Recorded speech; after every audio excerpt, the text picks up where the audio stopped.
What's up guys, Kristen here with Christians in Motion, and welcome back to another video. Thanks for stopping by. So we know that communication goes beyond the words that we say, that a huge part of communication is our body language, our facial expressions, our tone of voice, etc., etc. And for the millennials on the back, this is why you probably shouldn't have important conversations via text message, email, Facebook Messenger, etc. You're welcome. We all know that there's a big difference between saying, I'm fine, and saying, I'm fine. Big difference. Same words, but a bit of a difference there. But the question is, what does all this have to do with the Gospel in Texas? There are a lot of Christians who have a lot of really great things to say, but I feel that maybe sometimes their words get lost because of how they say things. Now, before I go any further, let me just say, I am not suggesting that we water down the gospel. I'm not suggesting that we sugarcoat the Bible, but I am suggesting that maybe we can say things in a way that's a little bit more kind and a little bit more loving. Just throwing it out there. I hear people say things like, well, I'm just going to tell the truth. I'm going to tell it like it is, and if people don't like it, well, then that's their prerogative. Nothing I can do about it. Well, that's just a super duper attitude.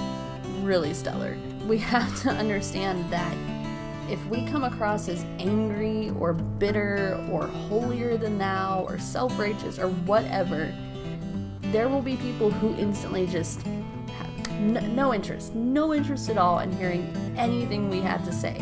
If we can't communicate what we're trying to communicate in a way that is kind and loving and gracious, people aren't going to want to hear us. I see Christians all the time being very snarky, very angry, making fun of groups of people, making fun of liberals, making fun of feminists. Well, why would non-Christian liberals and feminists want to listen to you when you're making fun of them, when you're making snarky comments about them? You probably just shut their ears to everything you had to say. No matter how true it was, they're not going to hear it. To be fair, there are going to be times that maybe you say something in the most loving way possible and people just aren't receptive to it.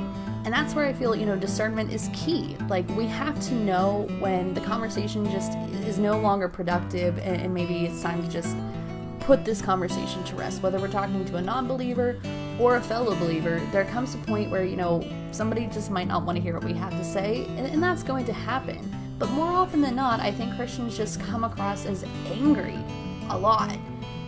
Who's going to want to be a Christian if we look like a bunch of people that are just angry and miserable all the time? We should be like the most joyful people ever because we're Christian, because we know Christ, because we have the gift of the Holy Spirit. Like, we should be like the most joyful people ever, but more often than not, we're just not.